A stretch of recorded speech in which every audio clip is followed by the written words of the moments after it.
구약성경 1051페이지 52페이지 있습니다. 에레미야 제2장 11절 말씀부터 13절 말씀까지 제가 읽어드리겠습니다. 어느 나라가 그들의 신들을 신 아닌 것과 바꾼 일이 있느냐? 그러나 나의 백성은 그의 영광을 무익한 것과 바꾸었도다. 너 하늘아 이 일로 말미암아 놀랄지어다. 심히 떨지어다. 두려워할지어다. 여호와의 말씀이니라. 내 백성이 두 가지 악을 행하였나니 곧 그들이 생수에 근원되는 나를 버리는 것과 스스로 웅덩이를 파는 것인데 그것은 그 물을 가두지 못할 터진 웅덩이들이니라. 아멘. 우리 옆에 끼고 함께 인사 나누십시다. 이로신 당신은 이 세상 가장 아름다운 분이십니다. 예, 감사합니다. 오늘 주일이 6월 23일이니까 내일 모레 6월 25일은 참 지나간 74년 전에 1950년 6월 25일부터 1953년 7월 27일까지 있었던 우리 한국 전쟁을 기념한 날이죠. 계속해서 지금 우리 본질에 대한 설교를 하다가 그래도 이날 다시 한번 우리가 상고해 보는 것이 좋지 않겠나 그래서 오늘 말씀을 준비를 했습니다. 요한복음 13장 1절 말씀 보시면은 자기 사람들을 사랑하시되 끝까지 사랑하신다. 우리 예수님 하신 말씀이시죠. 하나님이 참 우리나라를 사랑하셨고 또 우리와 저희 여러분들을 사랑하셨습니다. 끝까지 인내심을 가지시고 우리에게 어렵고 힘든 것을 잘 극복하게 하시고 여기까지 인도하신 하나님을 다시 한번 찬송하죠. 지나간 한국 전쟁이지만은 우리는 지나간 것을 기억하고 또 새겨보셔야 한다고 봅니다.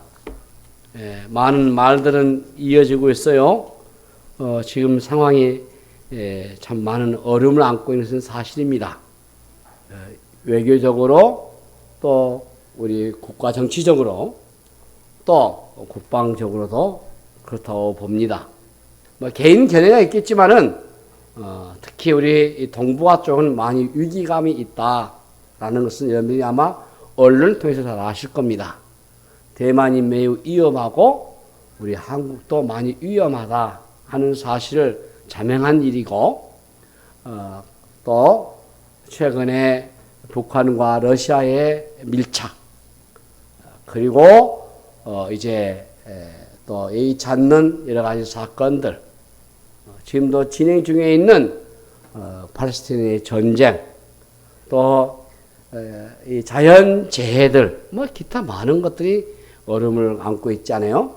우리가 나라를 위해서 어떻게 사랑하고 또 우리가 그리스도인으로서 어떻게 나라와 백성을 대해야 되겠는가라는 것을 잘 아실 겁니다. 우리 계속해서 기도하고 하나님이 끝까지 이 백성을 사랑해 주시고 이 나라를 사랑해 주시고 또 우리들 사랑해 달라고 많이 기도하시고 특별히 나라와 민족을 위해서 더 열심히 기도하는 일은 다 되시면 좋겠습니다. 기도하십시다. 하나님, 지난 74년 전에 예기치 않는 한국 전쟁의 그 아픔과 고통이 지금까지도 이어지고 있는 상황에서 다시 한번 이 나라 이 민족을 되돌아볼 수 있는 저희들을 되게 하여 주옵소서. 하나님, 우리를 끝까지 지키시고 인도하시고 우리를 보호해 주시기를 비옵고 원합니다. 어렵고 힘든 정치와 우리의 사회와 또 아버지 국방과 외교의 분야까지도 간섭하셔서 하나님께서 돌봐주시고 자기 백성을 위해서 하나님 붙드시고 인도하여 주시옵소서. 결단코 지도자들이 하나님을 외면하고 죄짓는 일에 하나님을 거역하고 하나님이 분노하는 일에 쓰임받지 않도록 하나님 긍휼 베푸시고 인도하여 주시옵소서. 감사하고 우리 예수 이름으로 간절히 기도하옵나이다. 아멘. 눈물의 선지자 에레미야 선지자, 잘 아신 것처럼 그 선지자는 이스라엘의 두 가지 죄를 지적하고 있는데, 하나는 생수의 근원이신 하나님을 버린 것이고, 또 하나는 스스로 터진 웅덩이를 판 것이라고 오늘 성경 말씀에 하고 있습니다. 그런데 이 두 가지가 연결되어 있어요. 하나님을 버리니까 어쩔 수 없이 스스로 웅덩이를 파가지고 자구책을 마련하는 겁니다. 팔레스틴 지역은요, 매우 건조하기 때문에 아주 물이 귀해요. 그래서 물을 가두는 저장소인 웅덩이를 파기도 했어요. 오늘 하나님을 버리는 것과 웅덩이를 판 것에 대한 연관성을 오늘 설교를 통해서 살펴보려고 합니다. 이 웅덩이가 무엇을 가리키는가? 하나님을 떠난 인간이 스스로 문제를 해결하려고 하는 겁니다. 사실 인간의 고통은 여기서부터 저는 시작이 된다고 봐요. 자, 인간은 스스로 문제를 풀 수 있는 능력이 있느냐? 인간의 힘으로는 내면의 갈증을 해결할 수 있느냐? 인간은 스스로 온전해질 수 있는가? 이런 질문을 우리가 던져볼 필요가 있어요. 인간이 하나님을 버려서 생기는 공백은 생각보다 큽니다. 거기에는 갈증이 찾아와요. 그 공백을 스스로 메꾸려고 하면은 힘들어질 뿐만 아니라 공백을 메꾸는 게 불가능해요. 우리는 문제를 풀기도 하겠지만은 더 복잡하게 만들 때가 있습니다. 저는 지금이 그 시기다 스스로 진단해 봅니다. 현 정부는 문제를 풀려고 한 것이 아니고 더 복잡하게 만들어 버리겠구나. 사람들은 자신의 힘과 능력을 믿고 싶어요. 오늘날 과학은 아주 자신감을 내비치지 않아요? 우주 여행이 눈앞에 와 있어요. 과학이 하나님의 자리에 앉아 있어요. 그런데 과연 과학을 믿어도 될까? 우리가 지난 코로나 팬데믹을 지나면서 느낀 이 과학에 대한 의심. 우리가 스스로 지혜 있다고 여기는 것이 문제잖아요. 우리는 스스로 온전한 자신이 될 수가 없습니다. 남들이 부러워하는 직장에 들어갔다고 해서 그 사람이 온전할 수 있습니까? 학위를 더 하나 취득했다고 해서 온전해질 수 있습니까? 어떤 일이 지나고 난 다음에 그때 내 생각이 너무 짧았다라고 말하죠. 때늦은 후회를 하죠. 여러분, 지혜가 무엇입니까? 내가 지혜롭지 않다고 하는 것을 아는 것부터 출발해요. 인간이 얼마나 무지하고 연약한 존재인가를 깨닫는 게 사실 지혜입니다. 오늘날 우리의 시대가 활동 과잉 시대라고 표현할 수 있어요. 참 활동을 많이 하시죠. 그런데 활동이 많아질수록 생각은 더 적어져요. 생각할 겨를이 없어요. 자기가 어리석다고 하는 것, 자신이 어떠한 한계를 가진 존재인가를 아는 것만 해도 참 괜찮은 수준이죠. 응? 우리가 이런 말처럼 하면 우리를 꼰대라고 얘기잖아요. 멘토링과 잔소리가 구분이 잘 안 되는 그런 시대입니다. 자, 여러분, 누가 망하죠? 어리석은 자가 망합니다. 성경은 어리석은 자가 망한다고 했어요. 인간은 결코 지혜롭지 않습니다. 하나님을 떠났는데 무슨 지혜가 있겠습니까? 하나님을 만나기 전까지는 자신이 얼마나 연약한 존재이고 어리석은 존재인가를 알지 못하고 살아가죠.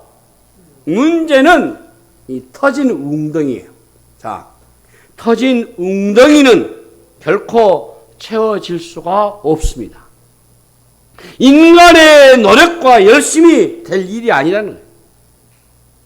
오늘날 인류 역사가 아무리 발전이 됐다 해도 이 터진 웅덩이를 채우는 것과 같습니다. 달나라에 간다고 할지라도 우리 안에 이 내면의 이 공허함을 채울 수가 없어요. 인간은 웅덩이를 채우기 위해서 계속해서 발부둥치며 살아갈 것입니다. 아니, 수단과 방법을 가리지 않을 거예요. 웅덩이를 채우려고 하는 방법은 다양하겠죠. 어떤 사람은 사람에게 매달릴 것이고, 그래서 관계 중독에 빠지게 될 것이고, 심하면 이게 스토커가 되는 거예요. 어떤 사람은 어떤 물건에 매달리게 할 것이고, 그것으로 자기의 웅덩이를 채우려고 할 것이고, 인간은 어떤 형태로든지 간에 갈망하려고 이걸 채우려고 해요. 채우지 않고는 살아갈 수가 없는 거예요. 그래서 어거스틴은 인간의 갈망은 호기심보다도 굶주림에 가깝다 이렇게 말했어요. 이 굶주림은 강력한 상태입니다. 사흘만 굶으면요 성인 군자도 담을 넣는다고 하지 않습니까? 내가 욕망하는 것에 강하게 이끌리게 되는 거예요. 때로는 죽는 줄도 모르고 그를 향해 달려가게 돼 있어요. 이 갈증을 채우고자 하는 노력을 결코 멈출 수가 없다 그 말이에요. 아무리 채워도 채워지지 않는 웅덩이에 인생을 거는 겁니다. 인류 역사는 밑도 끝도 없는 이 구덩이의 바닥을 채우기 위해서 지금까지 몸부림을 쳐왔어요.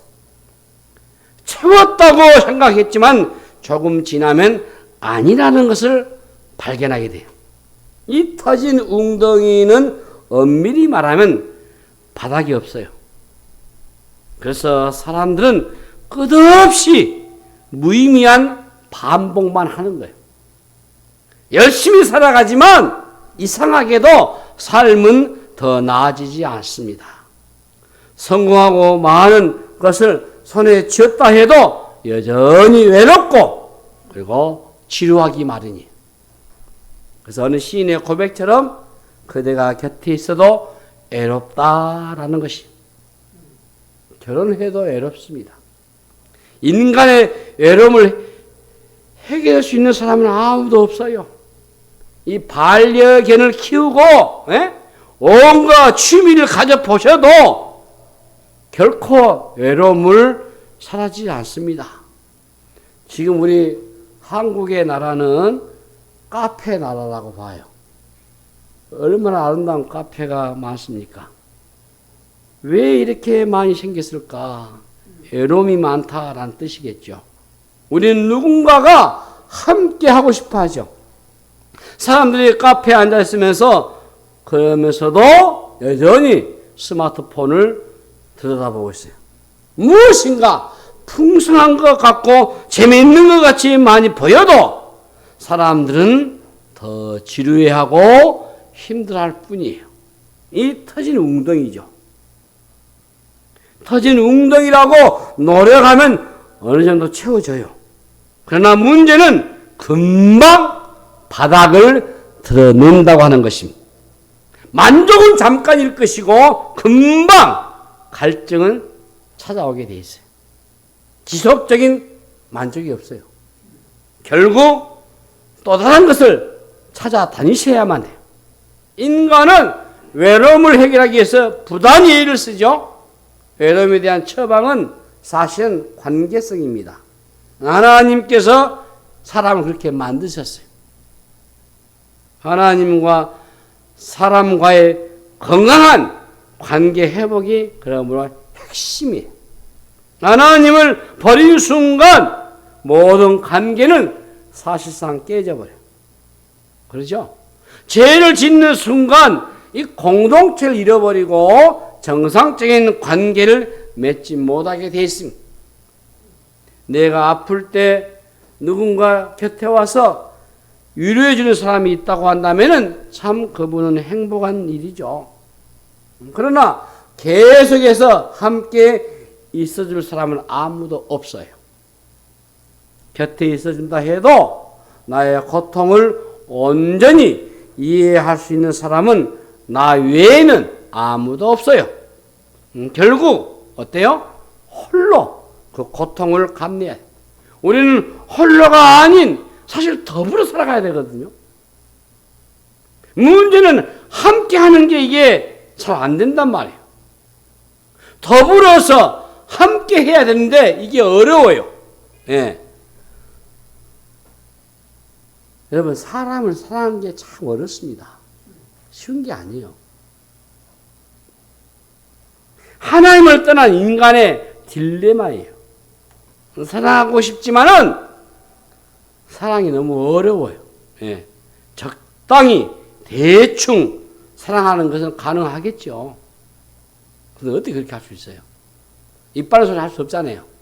마음에는 없는데 입으로는 그렇게 할 수 없고 흉은 내기 어렵잖아요. 저는 그게 안 돼요.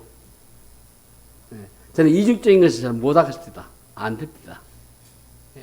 마음에 가지도 않는데 막 이빨 소리 하고 싶지는 않고 내가 가짜인데 진짜에서 흉내내기도 어렵고 진짜 깊이 사랑하는 게 그래서 어려운 것 같아요. 다른 사람을 진짜 사랑하려고 하면은 사실 내가 죽어야 되거든요.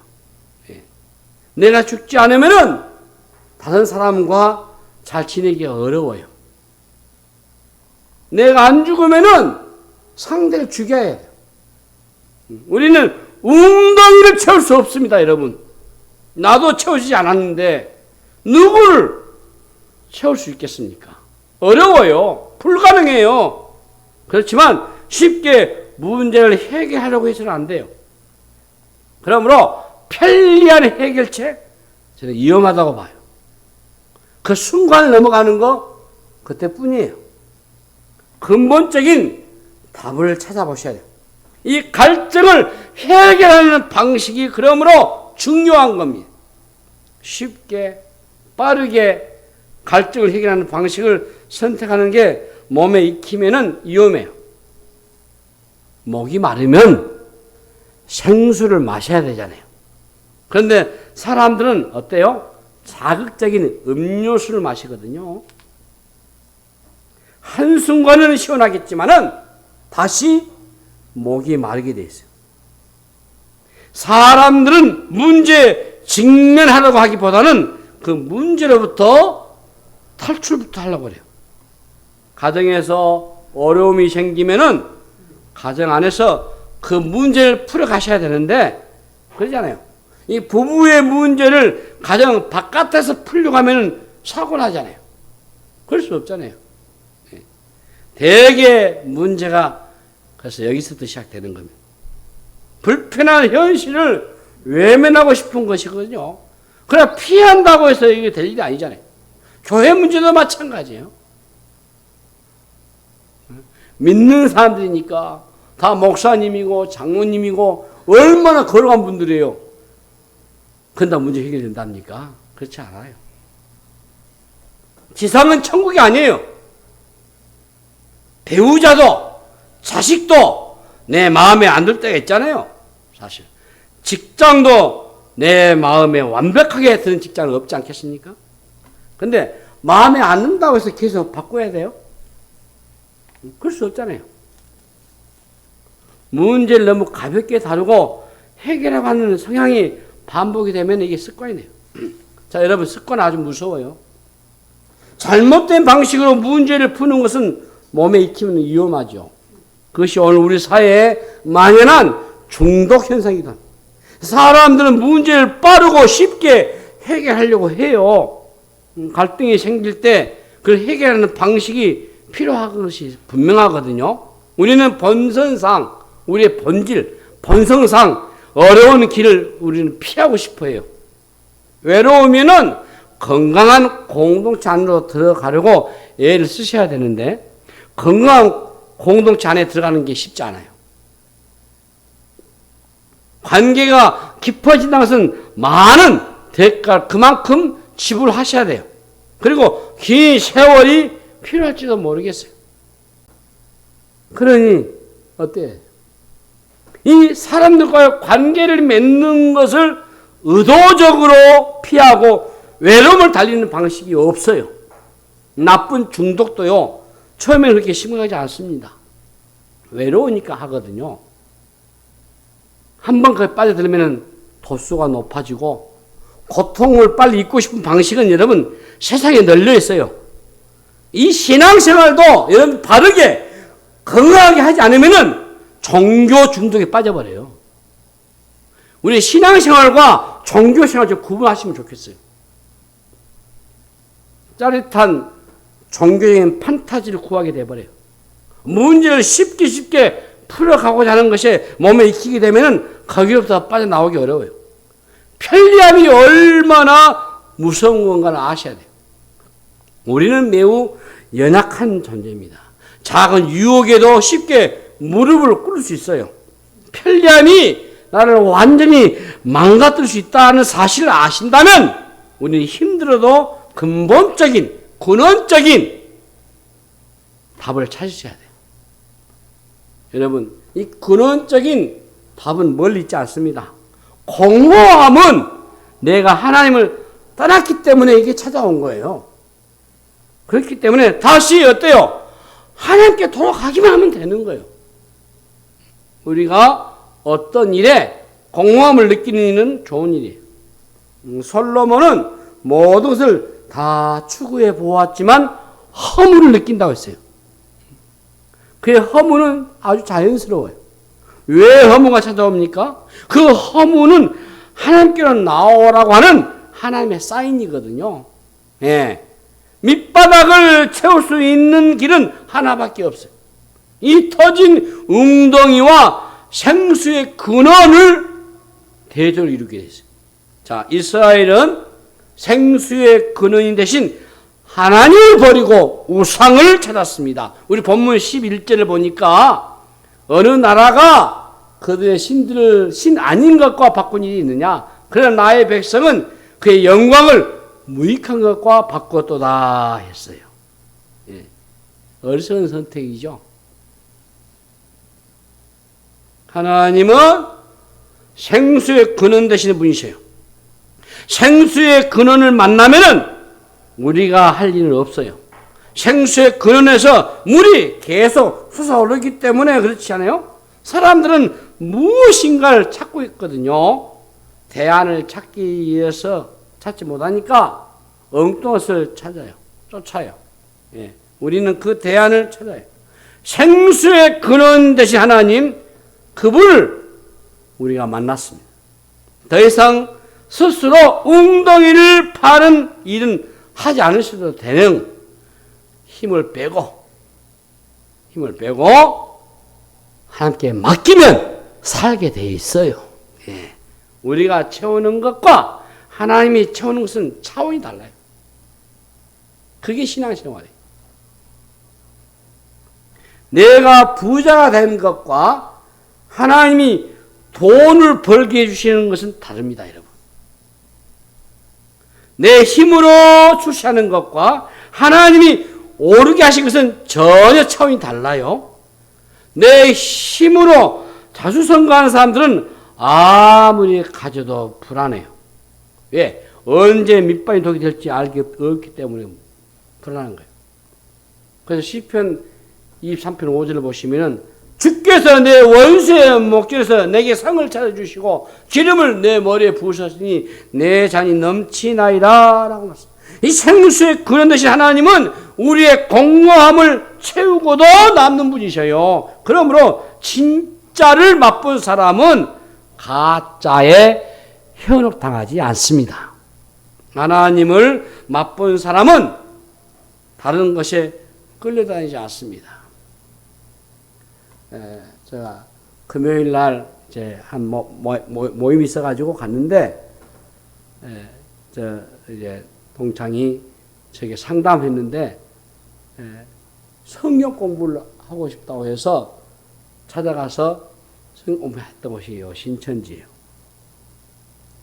그래서 내가 어떻게 가게 됐느냐 했더니 그 가게 된 배경을 쫙 난 설명하더라고. 그렇게 말하면 나도 빠져들겠더라. 왜냐면 딱 지나가는데 사람이 딱 만나고, 그래서 많이 보신 분 같다고. 그래서 이야기를 하는 거 들어보니까 나를 너무 잘 알아요. 너무 잘 알아. 그러면서 이제 이야기를 한 번 만나고 두 번 만나니까 이제 따라간 거예요. 그래서 공부를 했는데 6개월 동안 했어요. 그럼 어떻게 나왔느냐? 굉장히 고생했어요. 굉장히 고생했어요. 그래 나오니 막 그쪽에 있는 사람들이 막 떼거지가 와가지고 막 괴롭히니까 얼마나 힘들겠어요. 그런 얘기를 하시더라고요. 내가 당신이 진짜 맛을 못 보고 그 격까지만 보다 보니까 가짜의 맛에 빨려 들어간 것이다.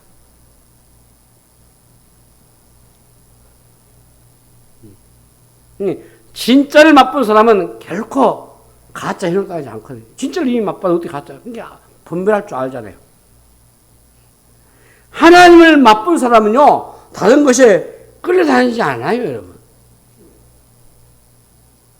맛을 못 봤거나, 진짜 맛을 못 봤거나, 아니면은 대충 하다 보니까 그렇게 끌려가는 거지. 그래서 좀 표현을 써본다면은 우리는 하나님께 중독되었다 하는 게 옳을 것이에요. 이 세상의 모든 중독으로부터는 이길 수 있는 유일한 힘이 하나님께 있다 하는 겁니다.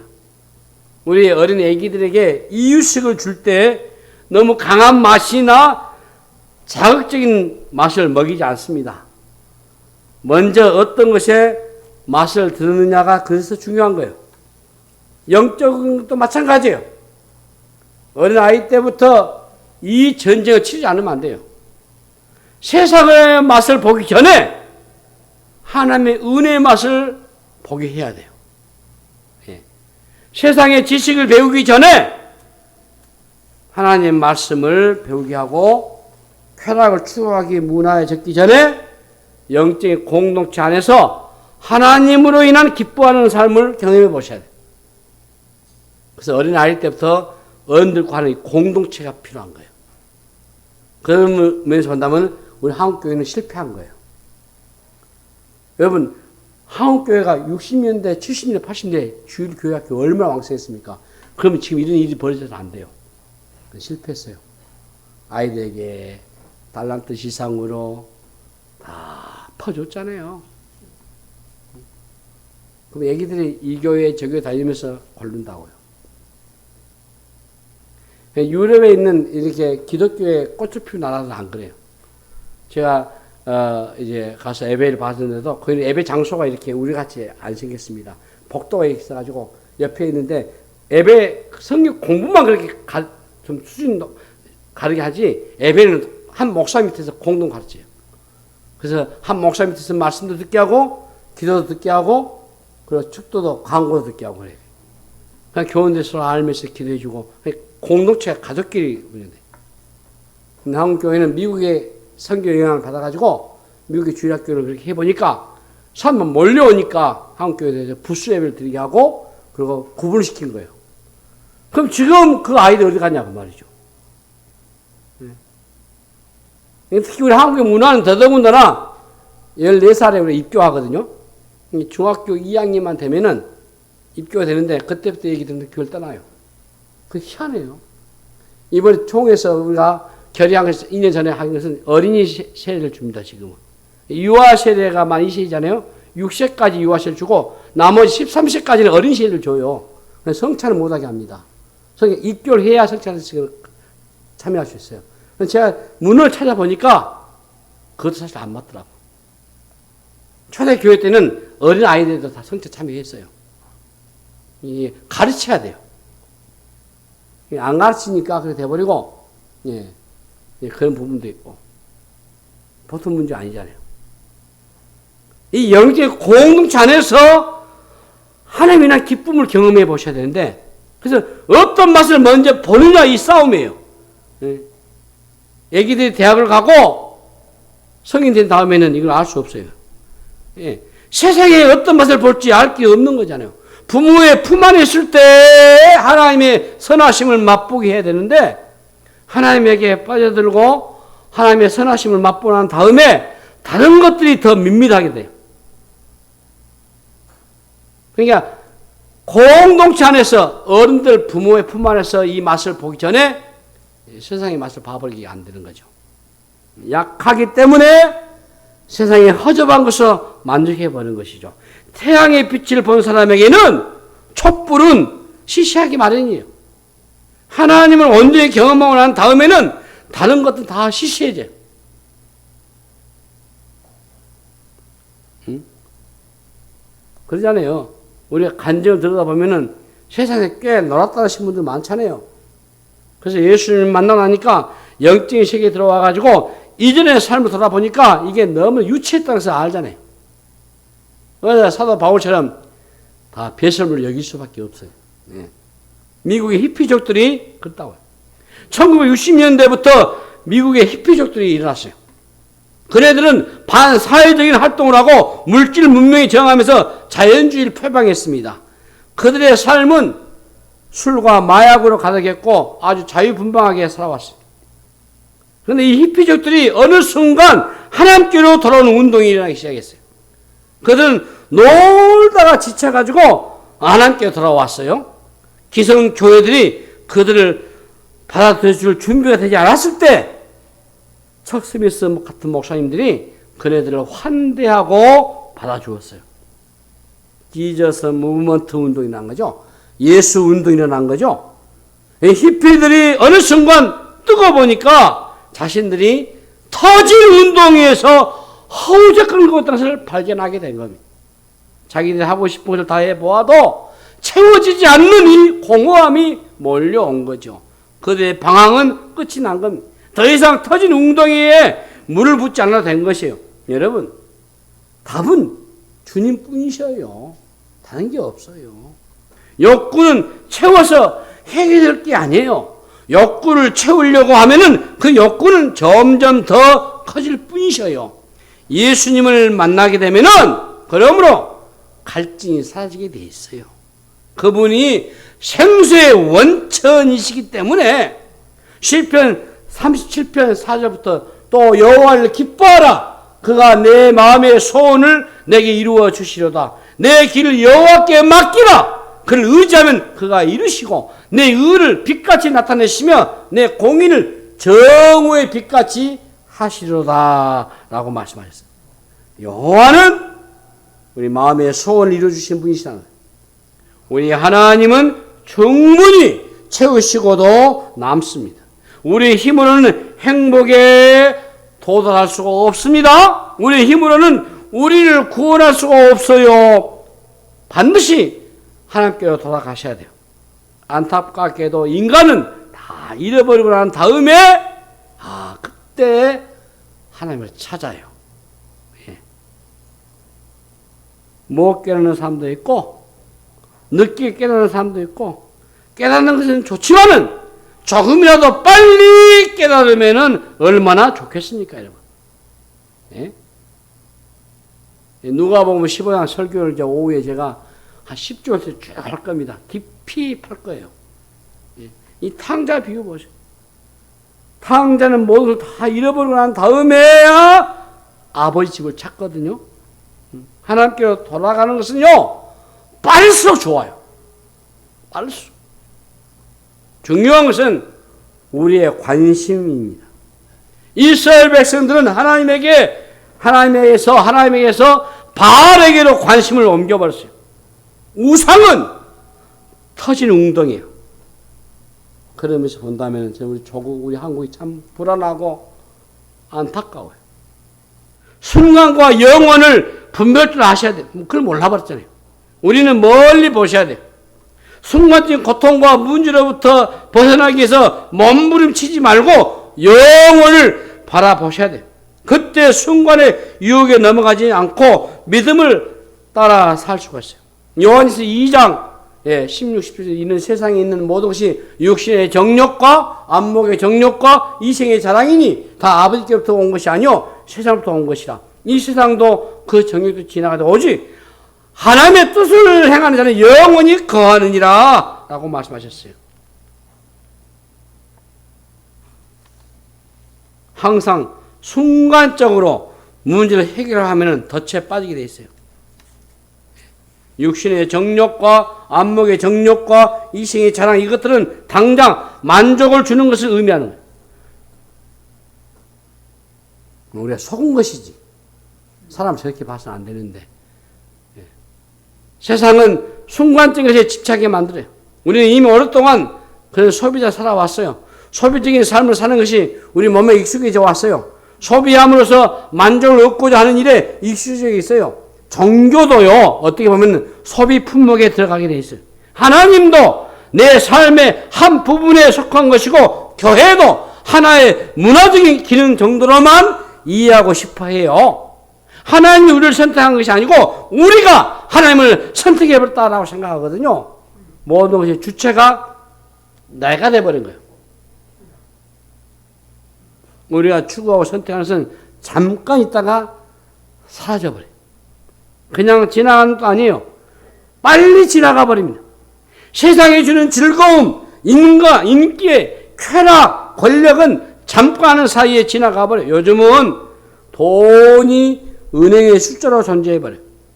숫자는 갑자기 한순간에 오락가락 해버려요. 예, 터진 웅덩이니까.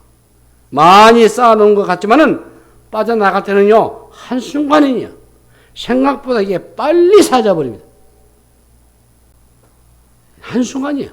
빨리 지나가게 됐어요. 내가 겉으로 죽도록 고생했는데 순간적으로 이게 다 빠져나갑니다. 여러분, 사탄은요, 우리를 속여요. 예수님에게 그랬잖아요. 나를 경배하게 하면은 세상에 천하 만국 그 나를 너에게 주겠다고 유혹하잖아요. 거짓말이거든요.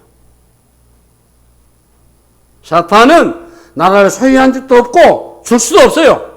단지 인간의 욕구를 건드려가지고 무릎을 꿇게 만들 뿐이죠. 예.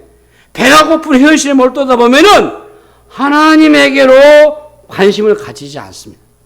그러면 웅덩이를 파면서 살아가게 돼 있어요. 여러분, 순간이 아닌 영원을 선택하시기 바랍니다. 요한일서 2장 17절 말씀 보시면은, 예? 이 세상도 그 정욕도 지나가다 오직 하나님의 뜻을 행하는 자는 영원히 거하느니라 하고 있어요. 믿음의 길은 영원을 추구하는 삶이에요. 순간적인 만족과 싸우셔야 돼요. 자, 이제 한 분만 소개하고 말씀 마무리. 모세를 보십시오. 히브리서 11장 24절부터 읽어드릴게요. 믿음으로 모세는 장성하여 바로의 공주 아들의 칭함받기를 거절하고 도리어 하나님의 백성과 함께 고난받기를 잠시 죄악의 낙을 누리는 것보다 더 좋아하고 그리스도를 위하여 받은 수모를 애굽의 모든 보호하고 더 큰 점을 여겼으니 이는 상 주심을 바라봅니다. 예? 모세의 삶이에요. 모세의 삶과 세상과 정반대의 삶이잖아요. 모세는 공주 아들의 칭함도 거절하고 하나님 백성과 함께 고난받기를 잠시 죄악의 낙을 누리는 것도 더 좋아하고 주님을 위해서 받은 수모를 애굽의 큰 보호보다 큰 재물을 여겼으니 상 주심을 바라봤다. 이게 핵심이잖아요. 이게 모세의 삶이잖아요. 세상은 순간적인 만족에 모든 것을 걸겠지만 하나님의 백성은 영원한 것에다가 모든 것을 걸고 살아가셔야 돼요. 그래서 우리의 시선은 현재가 아니고 영원이 있어야 돼요. 우리는 항상 이 일이 영원과 연결되는 것인가에 질문해 보셔야 돼요. 지혜로운 삶을 사는 방식은 영원을 생각하는 삶인 것입니다. 고난이 찾아와도 하나님의 백성이 무너지지 않는 이유가 뭐겠습니까? 우리 천국이 있고 한 나라가 있고 영혼을 사모하기 때문이지 않습니까? 생수의 근원이신 예수님을 그러므로 우리는 만나셔야 됩니다. 더 이상 터진 웅덩이를 채우려고 애를 쓰지 않아도 돼요. 아직도 터진 웅덩이에 물을 붓고 있는 분들이 계신다면 멈추셔요. 이제 그만 좀 하시고 주께로 돌아오셔야 돼요. 그리고 생수의 근원 대신 주님께 만족을 하시고 생수의 그런 주님 안에서 만족을 기뻐하시고 감사하시고 자유하는 은혜가 있기를 바랍니다. 이제 우리가 이웃을 향해서 해야 할 일이 딱 하나입니다. 그게 우리 교회에서 실시하고 있는 237 전도운동이에요. 우리 이웃에게 복음을 전해야 돼요. 왜 전도해야 합니까? 터진 웅덩이를 채우러 가는 사람들을 보셔요. 안타깝잖아요. 네. 끝없는 반복입니다, 여러분. 네. 우리는 그 일이 얼마나 허무한 것인지 알죠. 세상은 조금만 더 노력하면 채워질 것이라고 말합니다. 거짓말이에요. 거짓말이에요. 우리는 눈을 뜬 자들이죠. 그 거짓에 사기극에 휘말려서 자기의 청춘과 삶을 몰아넣고 있는 안타까운 우리의 이웃들에게 생수의 그늘이신 하나님께 돌아오라고 복음을 전하는 저와 여러분 다 되시기를 주님의 이름으로 축복합니다. 하나님 아버지 은혜를 감사합니다. 조국 민족을 위해서 이 나라를 위해서 우리가 기도하지 않으면 안 되고 하나님 참 절박하고 어려운 이 시기에 하나님 다시 한번 긍휼히 펴주시고 인도하여 주시옵소서. 터진 웅덩이에 우상 앞에 서는 이 땅을 불쌍히 여기시고 우리 한국교회를 다시 한번 기회 주시고 은혜를 입혀 주시옵소서. 감사하고 우리 구주 예수 이름으로 간절히 기도하옵나이다. 아멘.